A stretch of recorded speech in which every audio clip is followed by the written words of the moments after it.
how to draft an extension of time claim. So this is the most spoken topic in the LinkedIn nowadays.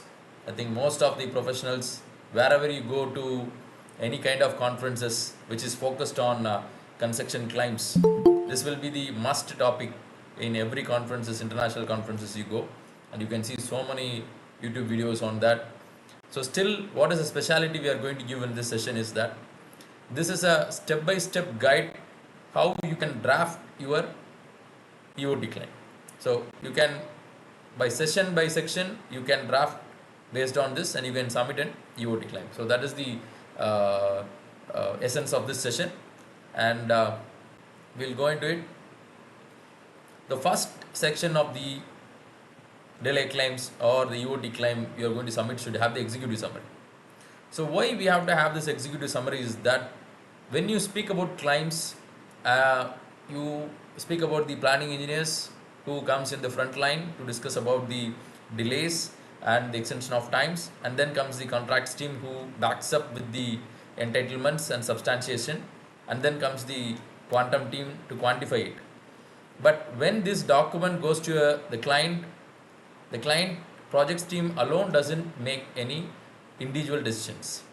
It will be shared with their management or the project directors who is handling multiple projects. When people handle multiple projects, they should have an executive summary. They should be able to read the document as a standalone document, because they don't know any background going in your current project. They don't attend your weekly meetings, they don't attend your monthly meetings. So this document should be a standalone document that anybody or any third party enters or reads this document should understand it entirely. So that is the essence of this EOT claim concept. So the executive summary should say that what are the anticipated delays in a very high level nature, because anyway we are going to discuss that in detail in later sessions. So it has to be in a very high level session. So this is an EOT claim that the contractor is submitting or the subcontractor is submitting to the contractor, that due to the unanticipated delays which were not aware at the time of the contract award, and this has affected the critical path, and which is beyond the control of the contractor or the consultant or subcontractor. So this has impacted the project delivery, and it is imperative to outline the events leading to the delays and their impacts and the contractual basis for the claim in a very high level. So next section is the project information, because you have to tell which project it is. So like project information from the contract document that you have signed either between the employer or contractor between subcontractor, whatever it may be. So we have to take the details from it. So which phase of the project it is, and which year it was awarded, and what is the location. Everything has to be clear in the project location and facings. And next is the project scope of works. So what is this project is all about? So what is the scope of work, starting from the engineering, procurement, construction, then going deep into the what are the major engineering activities, major procurement activities, construction, commissioning activities involved in this project. So that has to be in a capsulized format. You should not write more pages. So it can be in a 2 or 3 paragraphs, so that who reads that will understand, okay, this involves very critical activities which has to be handled, and these critical activities, if it gets affected, it will affect the entire project. So next is the contract information. This is going to be a very important section, because the contract should say that what is the nature of the contract, and what is the contract number or the agreement number you signed between, because with the same client you might have different contracts. So it should be very specific, because with the name of the contractor or with the name of the subcontractor, the management cannot find which is the project. So these details has to be very clear, because when it goes to arbitration or when it goes to litigation, this document plays a major role, because it's a legal document which is going to be live on record till the end of the dispute. So that is why EOT submission is a legal document which is on live record. So it's not just a project document. So we have to be very clear on the contract date. Contract date is the date when both the parties agreed and signed as the contract date. And then what are the parties being involved? if you have if it is an EPC project, and if you have a PMC, or if you have a consultant or engineer, that has to be also be on part. And you have any funding parties, which is a third party, that has to be also part of it. So other than that, it's very usual: employer, contractors, subcontractors. And then amendments. If you have any amendments to these contracts, you have subsequent amendments. There might have been variations, there might have been scope changes, there might have been deductions. So these uh, informations which is on record can be written here. So some variations might not have a proper amendments in most cases, so that we cannot write here.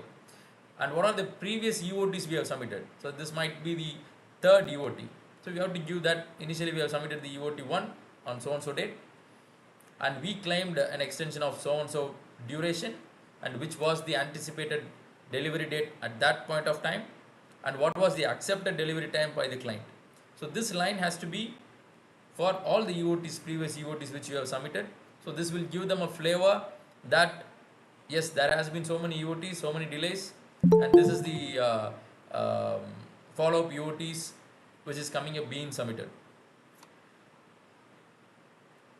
So this is the base document. Whenever you go for a EOT, the very basic brick foundation is the baseline. See, if you don't have a baseline program, it's going to be very difficult for you to submit an EOT. Yes, still you can do that, but it will be in a very high level overviews. So when the first document, when you are doing a decent large size projects or mega projects, you need a baseline program, and the baseline program has to be approved between both the parties, or at least it should have been used to monitor the projects. So if you see the SCL disruption and delay protocol 2017, the edition 2 says that if there is no any baseline approved between both the parties, then what is the practical baseline has been used in the project to monitor? So that has to be used as a baseline for the EOT claims. So we have to attach the baseline program, and it is in Gantt chart. It might be a Primavera, or it might be in Microsoft projects, or it might be in Excel sheet. So whatever it might be. So you should refer the baseline schedule, and you should say that what are the critical paths that we envisage at the time of baselines. So when you have updates, we will see that later. These critical paths tend to shift based on the actual progress of the project. So you guys who are into projects, you very well know that the project critical path keeps on changing. So the baseline has to be very clear, and what was the agreement between both the parties, whether it was been agreed or it is just a monitoring baseline, that has to be declared very clearly. And what was the actual project delivery, and what was the actual planned critical paths based on the baseline has to be written in the EOT claim. Next comes the program schedule updates.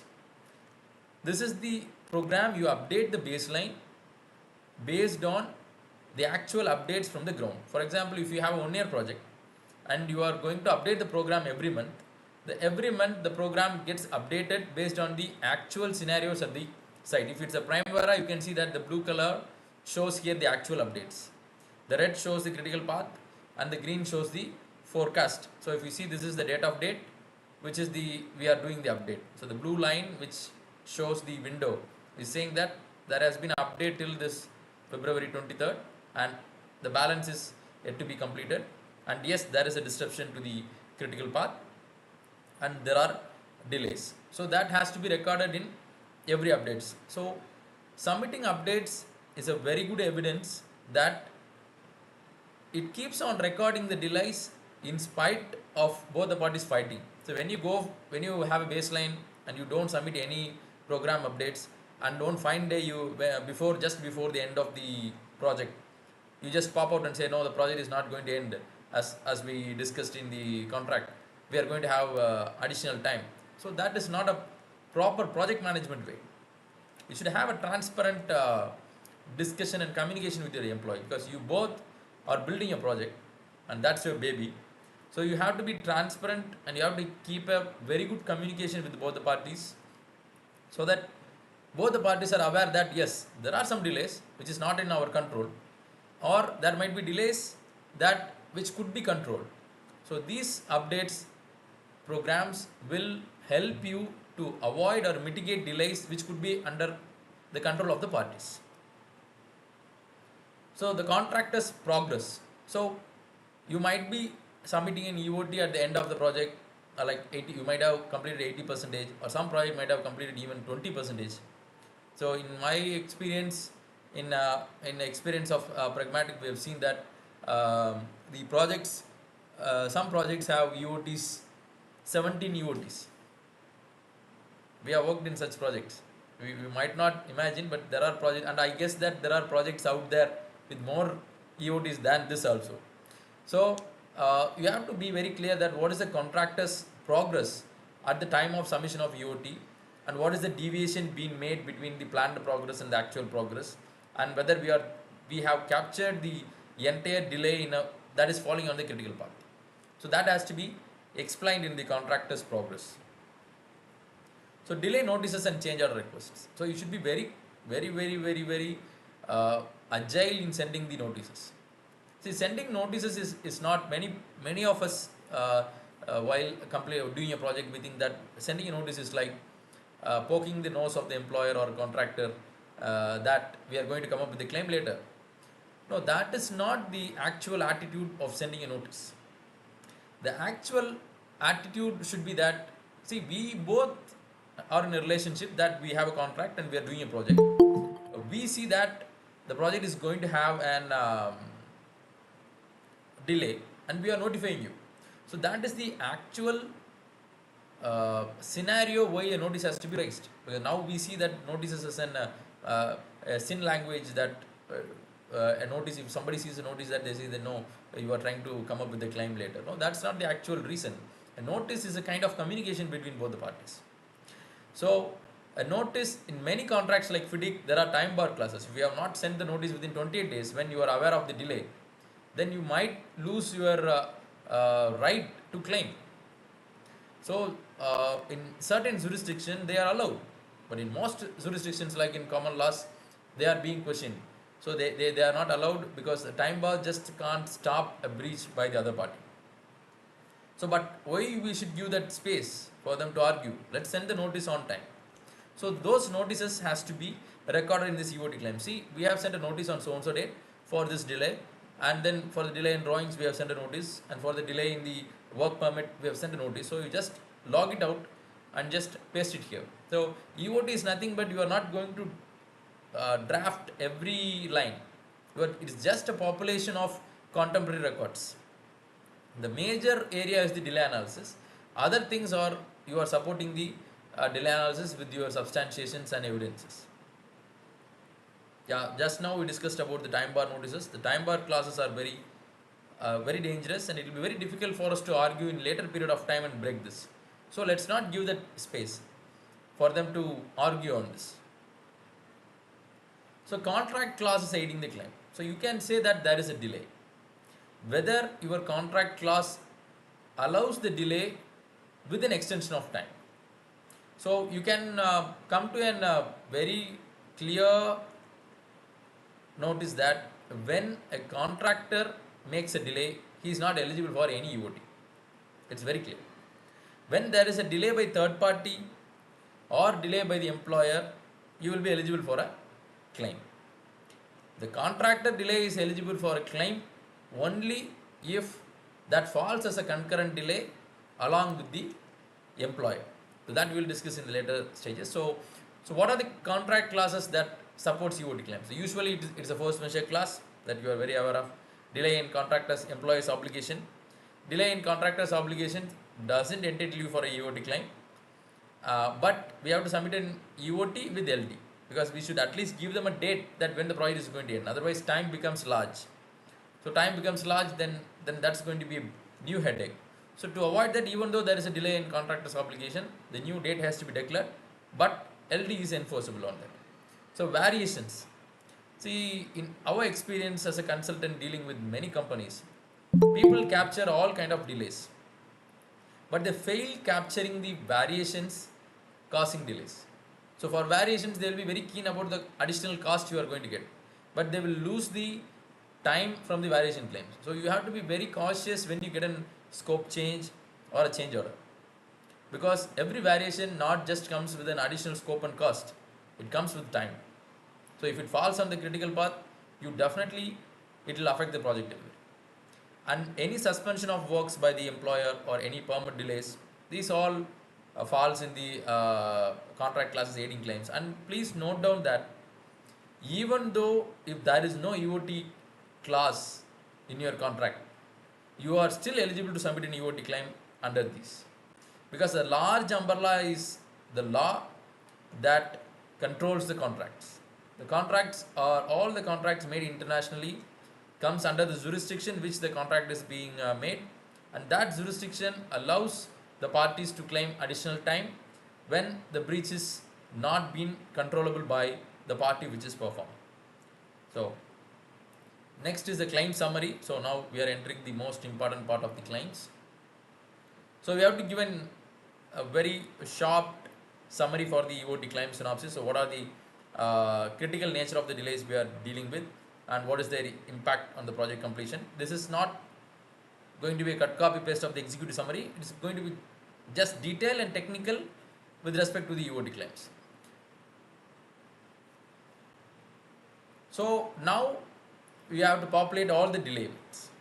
It might be chronological, so you have to populate all the delay events right from the delay due to drawing approvals, delay due to free issue materials, or delay due to site permits. So whatever delay as per your nature of contract.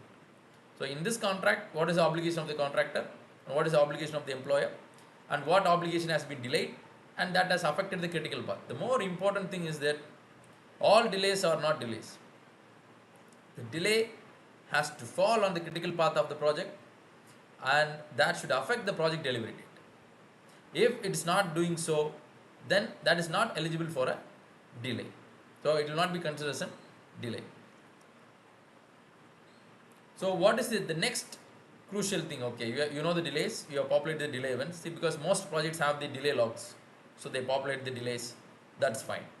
But when it comes to delay analysis, you have to very clear in selection of method of delay analysis. If you can see that an engineer has a capacity to determine or to reject your EOT claim based on the selection of the delay analysis methodology. If you are selecting a wrong delay analysis methodology, then you will not be eligible for a claim.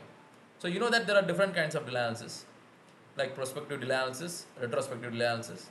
So prospective delay analysis is the thing that we do when the project is ongoing, that you both the parties don't know what is the end date.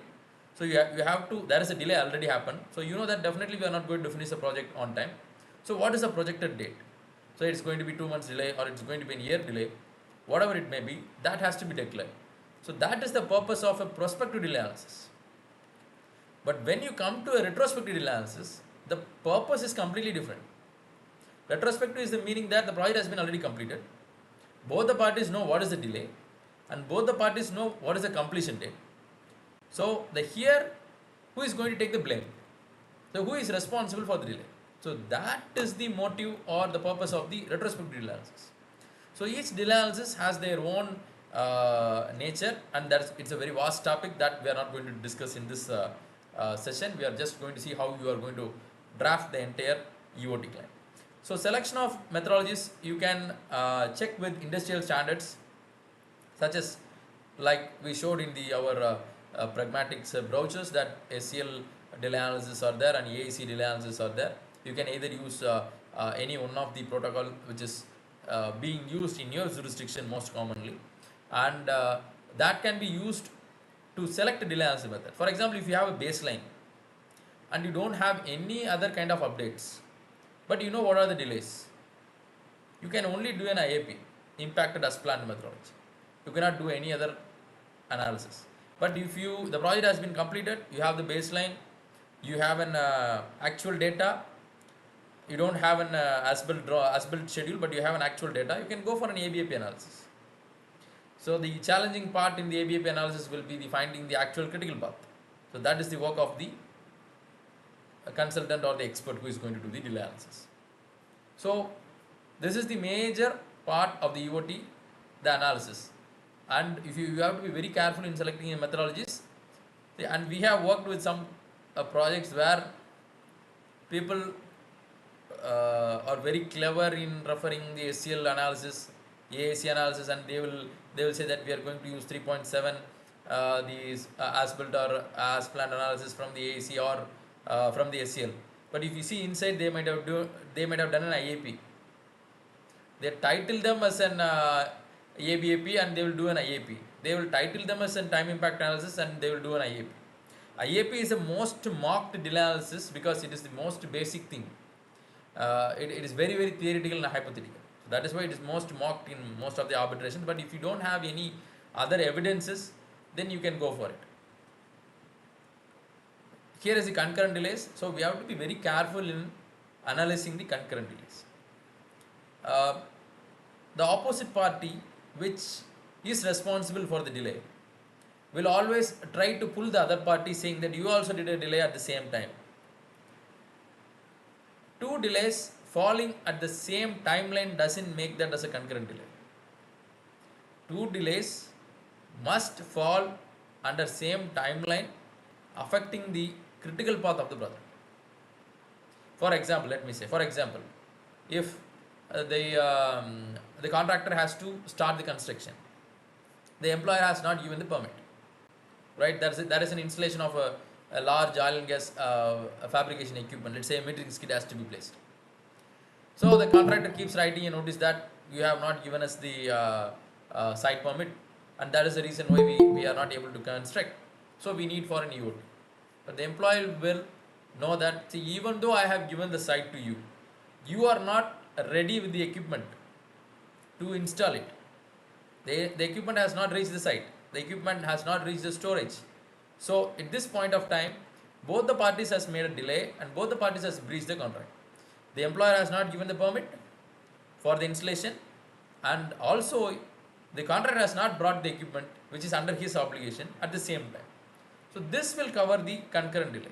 Not just two delays falling in the same timeline will form a concurrent delay. So mitigation measures. What people think is that mitigation is just an optional. No. In most jurisdiction in the world, mitigation is not an optional, it's mandatory. I know that some people are not going to be happy with this, but that's the truth. See, if you say as a human being, we have been brought up in our homes that we don't waste food, right? Even though somebody sees us or somebody doesn't watch us, we don't waste food. That is a culture that we have been brought up all over the world as a human being, because we don't want to waste a resource that comes from the nature. Similarly, in a project, you have an ethics. You know that the project is going to get delayed, and what are the mitigation measures you have to take? You just can't keep all your manpowers waiting there, and later you will claim the idle manpower charges. Okay, you see that this delay is not inevitable, and this delay is going to continue. Let me try to divert the manpower to somewhere else, or let me try to divert the machinery to somewhere else if possible. So you have to write a session that what are the things you did to mitigate these delays.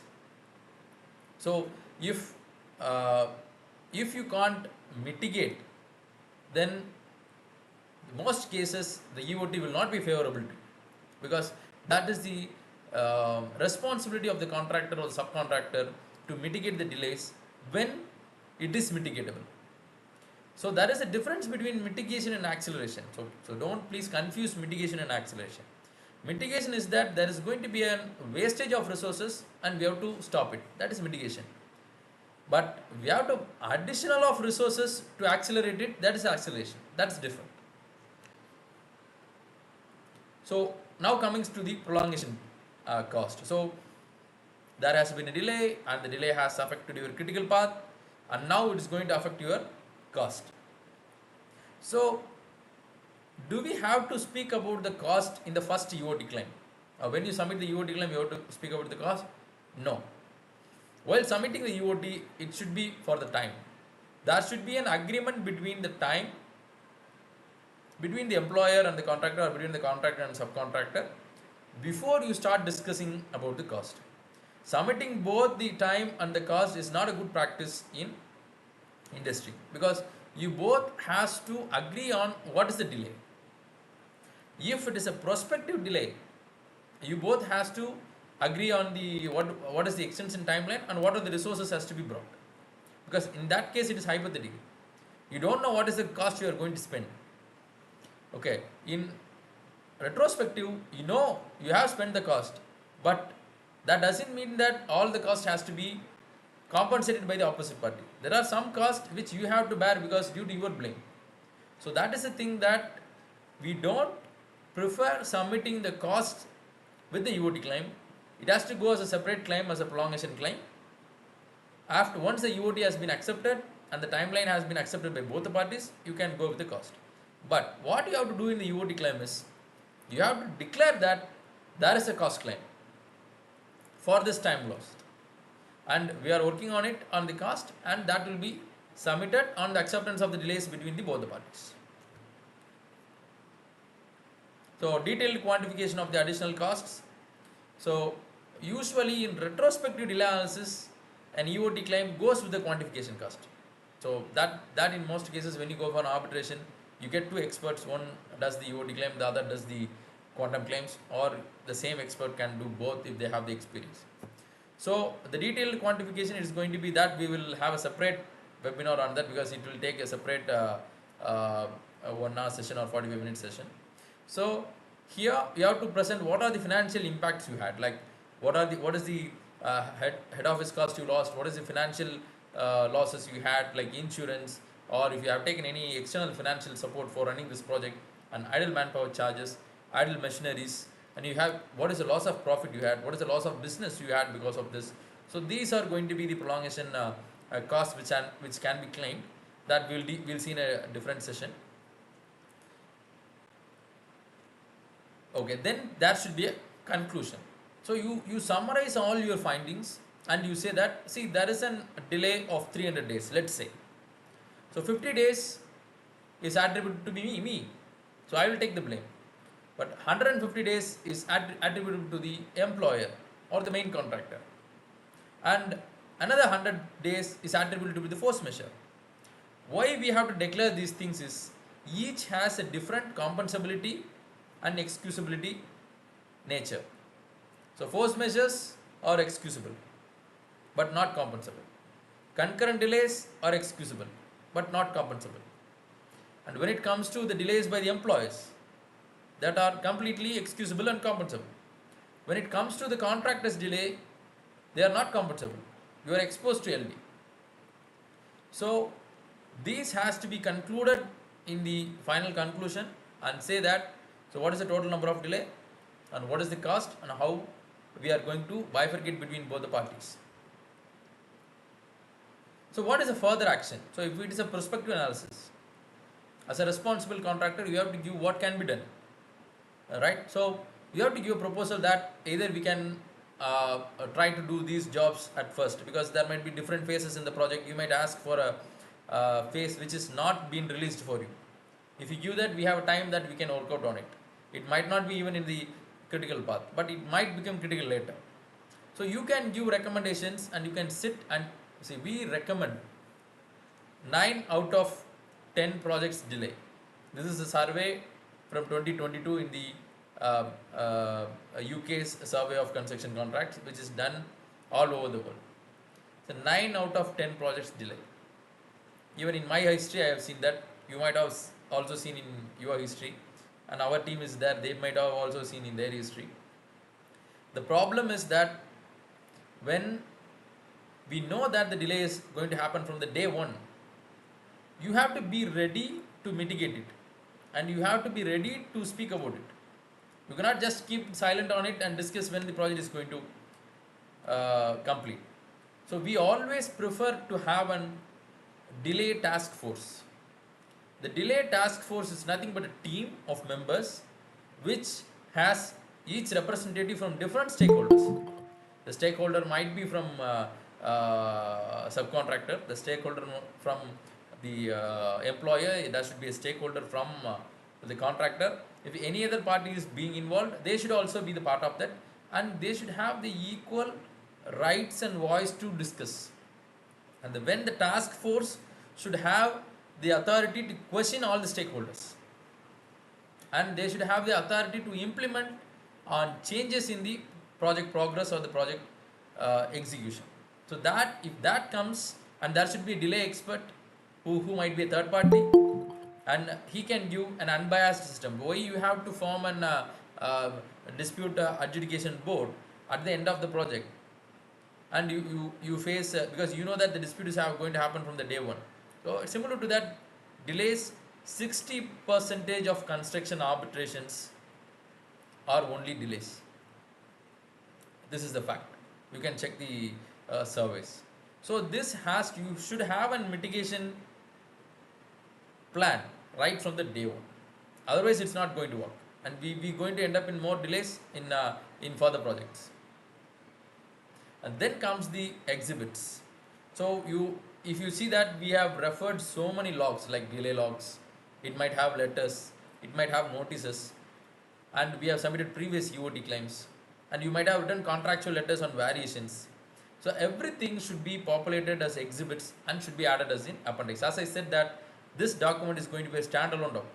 So they are not going to go back and refer each of the letters from a different folder or a different desk. So it has to be a standalone. Even though you are going to repeat the documents, it has to be as a part of the exhibit. Yes, the baseline has to be the part of the exhibit. Updates has to be part of it. As builds has to be part of it. And if you are working on any drawing logs which had a huge delays, that should be also part of this. So we, as a pragmatic, we do corporate trainings to large companies which can afford us for 2 day or 3 day workshops. But we got so many inquiries from individual people that we would like to learn about the contracts management and delay analysis. We would like to learn about claims management, and then for that reasons we have developed an very detailed course for contracts management, claims management, and for delay analysis. So those who are interested can take this QR code, and if you want to um, email us, you can email us on the same QR code. You can WhatsApp, so which is more easy for you. You can do on that. So that is an exclusive course for the delay analysis also, which includes both kind of delay analysis, both prospective and forensic analysis, and we have different experts for different uh, courses. Okay, by this we come to the end of the session. We would like to know if any questions, and we have 15 minutes, and we will try to do as much as questions possible till 8 a.m. Sorry, 8 p.m. we can do the question and answers. 20 minutes more. Yeah, you can drop your questions in the comment box, and Vijay sir or Jyotika, you can see which we can address, or you can populate and you can say we can address them.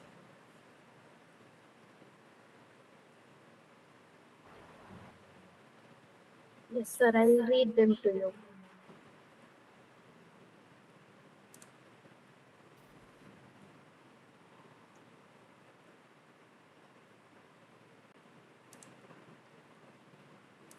uh, the question comes.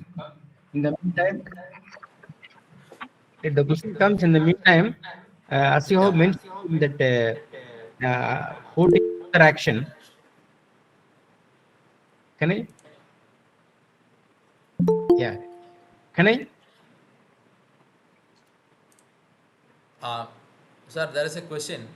Okay, okay. Just continue the question. The question is that the client is not happy with the notices. How to manage the situation? Just remove the notice from the subject, and then you can send it as a normal letter to the client saying that there is an, you just you keep the contents as the same. Sometimes they get provoked with the subject which you say that's a notice, but still your daily, see, you not just a letter as a notice. Every emails you are sending them and every WhatsApp messages you are sending them are considered as notices. Even though they say that you have to send in an hard copy to this address, only that we will consider as notice. No, law does that. Okay, if you have been notified to the right authority in any form of communication, that is considered as a notice. Yeah, we'll go to the next question. This is from Mr. Girma Bellet. Sometimes the employees do not EOT and you will not have chance to present your cost claim. Yeah, that's what I said, right? Most contracts will not have an EOT clause. They will not speak about extension of time. The employees think that if we are not writing something in a contract about the extension of time, the other party is not eligible for the claim. That's not the case. You come under the general law and the general contracts law, where delay is a breach. Delay is a consequence of one party breaching the obligation. If the other party is being damaged due to that obligation, whatever may be it, they are eligible for the damage claim.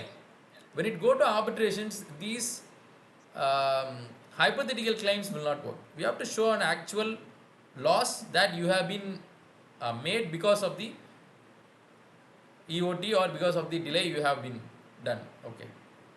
Yeah. Before jumping into the next question, I think Mr. Yes, sir. Faizan Sisti is raised a hand. Long time. You can answer the question. Yeah, excuse me. Yes. Better you can drop your question in the comment so that it will be easy for us to. Okay. Okay, sir, I will drop the question as well, but I have a question that we have submitted. If the project is ongoing and 70% stable progress is there, and now we are claiming an EOT. We have I'm done not the able to. time impact Your analysis. voice is not audible, Mr. Faizan. We, Okay, we, sir, we let hear me some type the question. disruptions. Yeah. Otherwise, you can write the question so that it will be. Yeah, we'll go with some other questions also. So, what supporting evidences strengthens an EOT claim in EPC projects compared to FM and O&M contracts? Yasir Musamli. I think I read your name in a proper way. So, see, evidences are nothing but we said that what are the contemporary records you are going to submit is that your baseline is a contemporary record, your letters, your notices, and your what are the other kind of contractual discussions between both the parties. It might be letters, it might be emails, it might be amendments to the contracts. So those are the contemporary records. Um, so delay in material delivery. Mr. Tejaswini Hawal has asked, what is delay in material delivery? Delay in material delivery, if it is an construction alone, like build only project, if the material delivery is from the client, then you are eligible for an EOT. If the material delivery is by the EPC itself, or it is an EPC contract, the EPC has to deliver, then it is the delay by the contractor himself. Yeah. Now for a Faizan Christie question, I'll read now. If the project is ongoing and EOT claim is raised, the delay method used is time impact analysis, that is TIA. The engineer is asking for a window analysis. How to counter it? See, a window analysis is not a must requirement in any of the international standards. Window analysis is just to prove that when there is a large number of delays in a particular period which you have to speak about them in a different manner, then you break the entire project into windows. TIA is, it gives an a hypothetical forecast at the end, but when you do go for window, you can at least lock the responsibility of the party for the delays which has already happened. See, for example, you are going to do an delay analysis at 50% of the project. There are some delays which has been tangible already, and some party is eligible for that and responsible for that. So for that, when you do a delay analysis, it will be good for you to position yourself who is attributable for that. So that is the reason why you have to go for a window analysis, which is more detailed than a generic TIA which has a single window. Yeah. And I want to add one more thing. As far as here the ongoing project is concerned, we are going for the not retrospective. It is a prospective analysis. Correct, Ilam? So I think that way also we can do. But whereas the window breaking even and a different window breaking, then we can approaching is a best method what Mr. Ilam is highlighted. So now next question, Ilam. Yes, sir. Yeah, it is from Mr. Mallory Gracious. You mentioned 60% claims is due to delay. Yeah, the remaining 40% is other claims like variation claims, quality defect claims. So other claims are there. So next question we'll go, which is from Irde Durai. In There. in the same project, when multiple POs are released by the client to the contractor, how do we stitch in delays? See, as multiple POs, we consider that as amendments. So when amendments are there, you have to take which is the latest amendment and which was the latest agreed date for delivery. So from there you can say, because actual speaking, every PO is a different contract. If it has a completely different scope, but if it's just an addition of scope to the existing scope, then it will be treated as an amendment. So we see which software we use is mostly we use Primavera or MS projects, also Excel. So we can't say that which we use, because we don't control companies to use a specific softwares. But it's better when you go with Primavera comparatively. Yeah. What happens if an EOT claim is delayed? Mr. Charles, see, if a EOT claim is denied, that doesn't mean that you are not eligible for an EOT. I have written a separate article on that. What you have to do when an employer denies your claim or rejects your claim. So, a rejection of employer doesn't reject your right or legality of the claim. It is still valid. So, you have to again follow up with them that we don't accept your denial, rejection, because we have the facts, we have the evidences that we are eligible for this claim, and we reiterate our position for the eligible of the claim. Then if that is not solved, then you have to go through all the dispute resolution clauses, like if it says a mediation, or if you have to go through the mediation, or if it says an arbitration, you can directly go to the arbitration.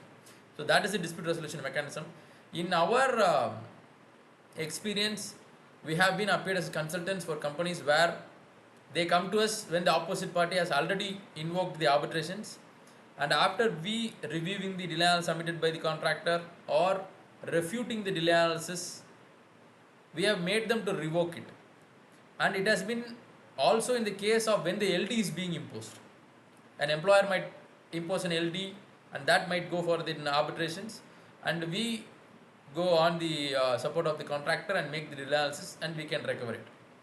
And in many cases, they will come out of the arbitration and settle. See, people are ready for negotiation only with the party which has the same power or the same bargaining capacity. People don't negotiate with people who have less bargaining capacity.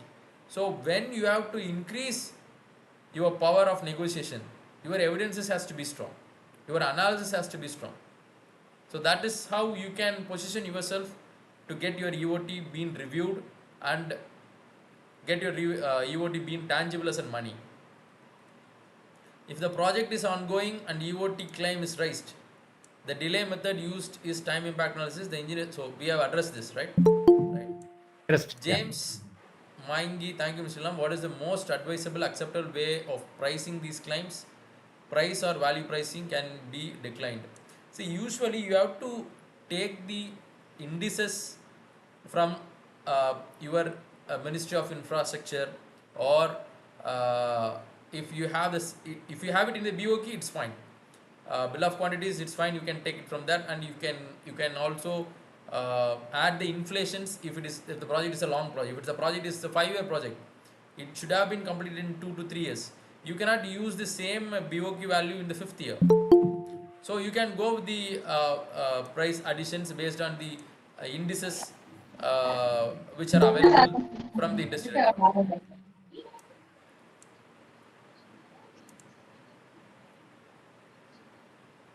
So how to claim for second EOT if some of the delay continues, like ROW issues? Yeah, you have to keep the delay open. See, for example, if I'm going to do a delay analysis in the 5th month of the project, 1-year project, in the 5th month also I'm not getting the aside, you can say that the delay is still continuing, but I am doing the analysis on the 5th month. As per the records, what we have on the 5th month, we can say the projection is 5 months additional to the project completion. Because the client cannot come and say that if you submit the second EOT, you said that you will finish in 5 months. Now you are asking another 2 months. Yes, I said 5 months when, with the understanding that I will get the ROW in the 6th month. But now the delay is being continuing and I am not able to give an proper date. We are submitting the another EOT. So that should be a practical discussion. I think we have addressed most of the question. If anything else we have not addressed, please let us know. And we would be very happy to support you. You can also join our WhatsApp group, which most people know. You can check our LinkedIn accounts, which it has the WhatsApp group links, because it's more active and it will help you to get good advices from experts from all over the world. So with this, I would like to thank you everybody for making this session a success, and I hope Ilam, we added. Ilam, there is Yes. one more question from Irdaya Durai. Yeah. Can you Yes. answer? Yes. Yeah. What I meant was different POs are from different scope of works, but in the master schedule, they are interlinked for the end outcome. In such a case, how do we define cascading integrated delay? See, these things you have to only deal how the different POs have interlinkings, right? You can, if you say that each PO is connected to a master schedule, then I imagine that each PO has a separate schedule. If each PO has a separate schedule, that has to be analyzed separately, and the summary has to be brought it into the master schedule.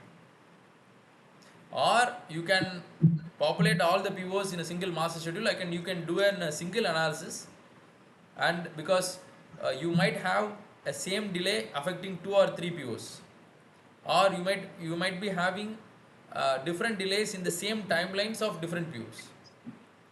So it depends on what will be. See, when you go for an EOT claim, you should be very practical, that you will not have a time to make the EOT claim for, you will not have a 1 month time. You will have maximum 20 days or 14 days. So you have to very cleverly choose which is the delay analysis can be done in the very faster manner to project what will be the delivery. That is what SCL advises. So the choice of methodology, there are 14 points in AAC which says that what are the factors that affects finding in methodology, not just the technical inputs, the cost you have, the time you have, okay, the visibility you have. So everything plays a matter in finding an methodology to do an EOT analysis. There is no industrial standard to say that you have to only do all POs has to be separately done. No, there is no industrial standard. Or all POs has to be done in a single. There is no such standard. So if you are able to convince the other party that you have done a very factual analysis, then that is the uh, end of the analysis. If your employer doesn't accept, that doesn't mean the end of the world. The arbitrator has to be accept that when you go for arbitration. Yes. Yeah. Ilam, there is one more question from Mr. Gaurav Kumar. Yes, sir. What is the significance of changing critical paths with the monthly updates? How do we see the EOT claims? I think you are the best person to answer this question. Then Yeah. you can go with that. Actually, as far as the schedule update is concerned, we should not change the critical path, because critical path we are not changing. So, but default in the actual scenario of the position of the project, it's all getting changed. So what are the critical path you have planned in the very, very beginning of the baseline cascading effect? It is not the reflection of the reality at the beginning of at the middle or the end of the projects. So this is a keep on changing, and therefore we need to track the critical path in regular way, and we have to address the near critical path activities. Now, for example, we are telling that total float that is equal to 0. Instead of only concentrating on that total float that is equal to 0, we can't try with the total float that is equal to 15, total float that is equal to 21, total float that is equal to 28. So this way, if you approach, for sure, we will end up with no miss at all. See, I will add to Mr. Vijay's statement. See, the changing critical path, like we had a question right initially, why we have to do a window analysis. This is also an answer for that. When you do a window analysis, each window will have a different critical path. So, when it has a different critical path, the delays which you are focusing should fall on the critical path even though it is changing. So that is the reason why the window analysis is required for the changing critical paths. I hope we answered your question, Mr. Gaurav Kumar. Yeah. So I think it's we have reached the end of the time, and I think it's very nice questions, and we believe you made this session by asking a very wonderful questions and very practical and from the ground level of the field. So we understand that you are all running large mega projects of the world, and we give best wishes for you to perform good in your projects, and thank you for all your presence today. And really, it's a very wonderful session, Ilam. We really enjoyed that. In fact, each and every one of this group is they enjoyed. And thank you to Jyotika Raghu also, who correctly connected with the right way. And it is all about, we are all growing. Let us all grow together and learn more. That's what I Thanks a lot, sir. quick advice. Thanks a lot. Thank you.